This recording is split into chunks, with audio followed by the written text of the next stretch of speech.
আসসালামু আলাইকুম ওয়া রাহমাতুল্লাহি ওয়া বারাকাতুহু। ইন্নাল হামদালিল্লাহি ওয়াহদা ওয়াসসালাতু ওয়াসসালামু আলা মান লা নাবিয়্যা বা'দা আম্মা বা'দ। সম্মানিত উপস্থিতি, আদর্শ অভিভাবকের গুণাবলী ৩ নম্বর পর্বে আমরা আলোচনা করছি শিক্ষকগণের সাথে আচার ব্যবহার। আমরা অভিভাবক হিসেবে আমাদের বাচ্চাদের শিক্ষকদের সাথে আমাদের আচরণ কেমন হবে?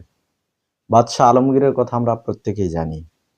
তাঁর রাজপুত্র এক মৌলবীর কাছে পড়তো। সেই মৌলভী একদিন কাদা রাস্তা পাড়ি দিয়ে বাড়িতে আসে। এসে রাজার পুত্রকে বলে, তুমি পানি ঢালো আমার পায়ে।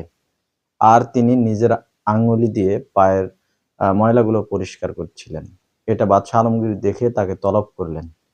মৌলভী সাহেব ভয়ে তটস্থ যে আজ বুঝি আমার কাল্লাটাই চলে যাবে।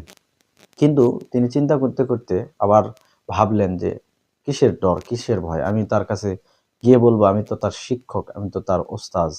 দেখা গেল বাদশাহ আলমগীর তাকে মর্যাদা দিলেন।